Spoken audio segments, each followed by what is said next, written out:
అన్నమయ్య జిల్లా రైల్వే కోడూరు నియోజకవర్గం పుల్లంపేటలో బైపాస్ నందు శుక్రవారం సాయంత్రం శ్రీ వెంకటేశ్వర కళ్యాణ మండపం నందు ఏపీఎస్పీడీసీఎల్ ఆధ్వర్యంలో ప్రధానమంత్రి సూర్యఘర్ యోజన పథకం అవగాహన సదస్సును జరిగింది.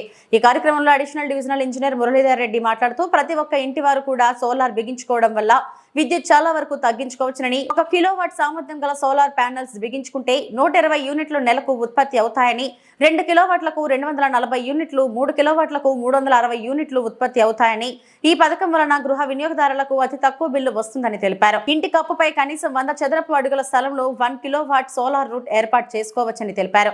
ఈ పథకం ద్వారా కేంద్ర రాష్ట్ర సబ్సిడీ అందుబాటులో ఉంటుందని, బీసీ వర్గీయులకు అదనంగా 20,000 రూపాయల సబ్సిడీ వస్తుందని తెలిపారు. సోలార్ ప్యానెల్స్ బిగించుకునే వారికి బ్యాంకు వారు అతి తక్కువ వడ్డీతో సులభ వాయిదా పద్ధతిలో రుణాలు ఇస్తారని కూడా తెలిపారు. టౌన్ ఏఈ కుమార్ మాట్లాడుతూ సోలార్ బిగించుకునేవారు తమ ఆధార్ కార్డు వారి పేరుతో ఉన్న కరెంట్ బిల్ తీసుకొని వచ్చిన ఎడల 1 గంటలోనే వచ్చిన వారికి సోలార్ ప్యానెల్ ఆన్లైన్ లో బుకింగ్ చేయడం జరుగుతుందని తెలిపారు. డిఈ రాజశేఖర్ రెడ్డి మాట్లాడుతూ సబ్సిడీగా సుమారు 78,000 రూపాయల వరకు ఇవ్వడం జరుగుతుందని తెలిపారు.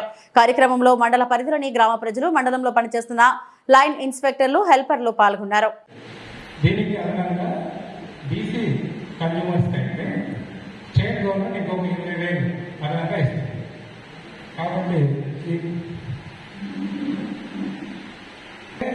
మనకు ఆన్లైన్ సిస్టమ్ కాబట్టి ఇప్పుడు బ్యాంక్స్ కూడా ఎలాంటి అబ్జెక్షన్స్ లేకుండా, ఎలాంటి డాక్యుమెంటేషన్ లేకుండా, ఏమీ లేకుండా ఫ్రీగా వాళ్ళ లోన్స్ ఇస్తున్నారు.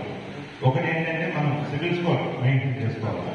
సిబిల్ స్కోర్ కానీ ఉంటే పిఎం సూర్యఘర్ యోజన అవగాహన సదస్సులో భాగంగా ఇక్కడ మనం పుల్లంపేట ఇక్కడ ఈ కార్యక్రమానికి దీని గురించి ఇందాక మా